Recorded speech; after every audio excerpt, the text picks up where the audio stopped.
If purpose is not known, abuse is inevitable. Back again. And again, I always want to start off by saying thanks to you and to everyone who is supporting and encouraging, this venture, this whole journey of Far From Finish. I can tell you, I'm feeling the rust, but as you get back into the groove, the rust begins to fall off. I can tell you all, I'm feeling the rust, so I'm feeling it. But what I'm happy about is that I'm doing this, I'm getting back into the groove, and you are part of that journey. You are part of the support. You are part of the encouragement.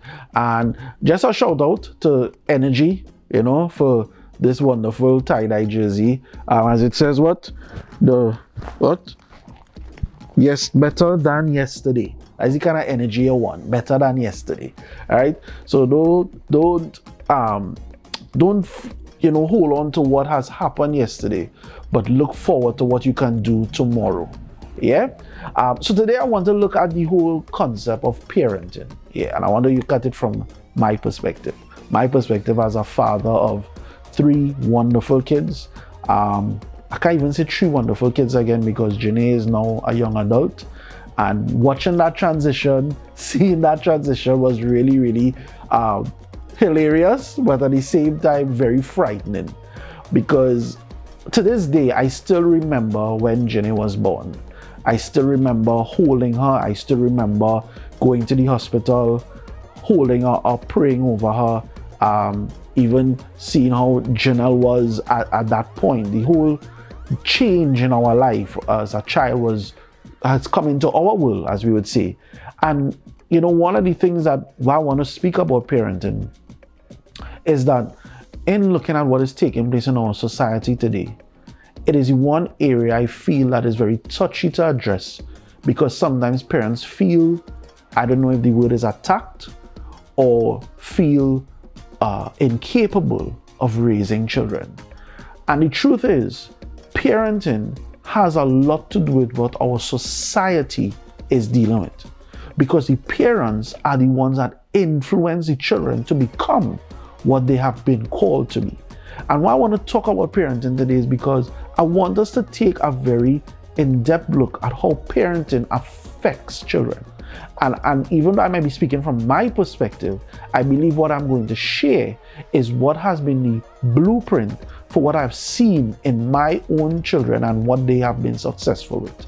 So one of the things that I could say Janelle and I had in mind when we thought about parenting was number one, these children are not ours.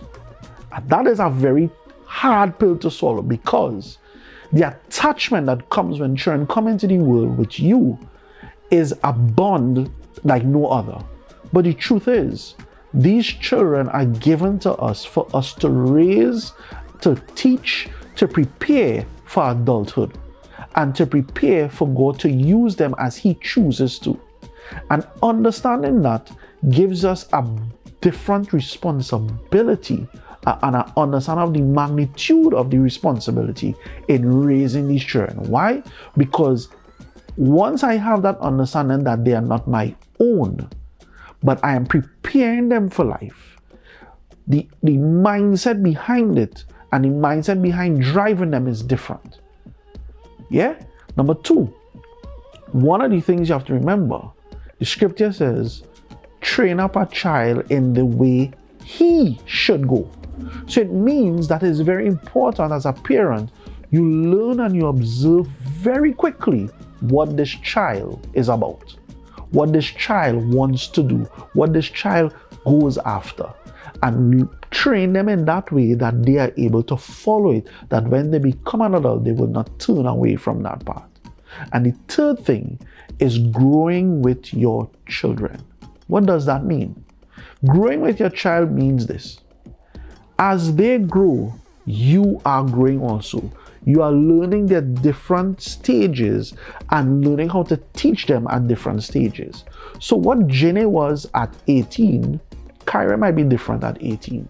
Caleb might be different at 18. And why I could say this is because Jenny, from very small, loved teaching. Whatever impacted her, whatever she saw, she loved teaching. So I remember a time I came home and Jenny had all the stuffed toys lined up in the corridor. And Jason had them lined up in the corridor. And you won't believe the stuffed toy get licks. So I was like, what the stuffed toy get licks for? But I said, Jenny, what the child get licks for? They was talking. Now listen to me. I laugh hysterically because all stuffed toy can talk. But in her mind, she was exemplifying what she saw as teaching, and she was now trying to live it out. Today, Jenny is in her 3rd year, doing her degree in education, and she's a preschool teacher. You see what I'm talking about? From early, she saw it, and therefore we channeled her into that. Kyra loves gymnastics. Everywhere, any picture you see me put on Facebook, Kyra is flipping, Kyra is jumping, she's all over. Here's the thing. When it came to Kyra into gymnastics, one of the things that is amazing was this. Her second name is Dominique. And she was named literally after a world-renowned gymnast called Dominique Dawes. And if you watch Kyra's performance in gymnastics, she is doing marvelous. To the point that she has been selected to go to Jamaica this December. So again, following what they love, you're able to channel them into it. And when we look at Caleb now, and I watch at this young man, I know it's a carbon copy of me. And when I say carbon copy, you know what I mean. So I'm going to leave that for your own guess. Caleb is showing already his courage, his bravery, and his ability to speak his truth without fear. So again, when we understand purpose, we follow it. And it comes back to, if purpose is not known, abuse is inevitable.